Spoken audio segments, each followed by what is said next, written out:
السلام عليكم. بتواصل حديث مع حضراتكم، والنهارده بنشوف فراخ عمرها شهر.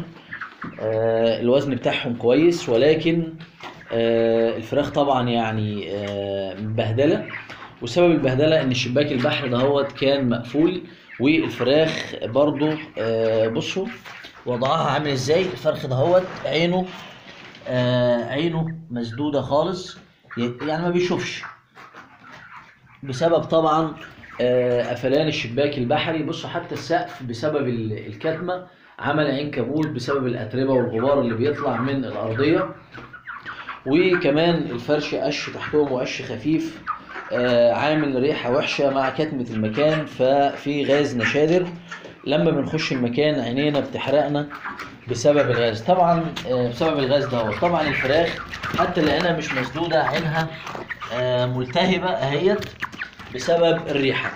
ولكن الفرخ ما شاء الله يعني كويس، وزنه وحيوي، بس المشكله في الكتمه دهيت عامله له مشاكل في عينيه.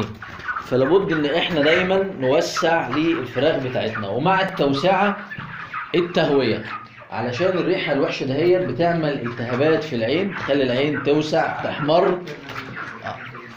الشيء التاني ان احنا الفرشه دهيت هنبدا نشيل القش دهوت ونحط تبن. مفيش تبن نحط نشاره، مفيش لا تبن ولا نشاره نحط طبقه رمل، ونحط افضل من الميه اللي احنا بندوس عليها دهيت.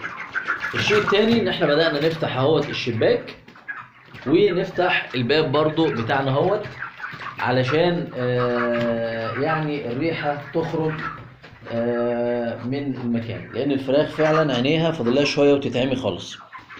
الحاجه الثانيه لابد ان يكون في تناسق في السقايات والعلافات. طبعا المكان دوت سقايتين يعني كويسين، بس محتاجين كمان علافه، ويتحطوا يا اما يعني العلافه هنا يبقى في سقايه هنا وسقايه هنا، ما تبقاش واحده في الايه في الشرق كده وواحده في الغرب يعني. طبعا هننزل لهم حاجه مضاد حيوي علشان العطسه دهيت، وعشان الالتهابات ما تزيدش اكتر، لان موضوع العين دوت يا جماعه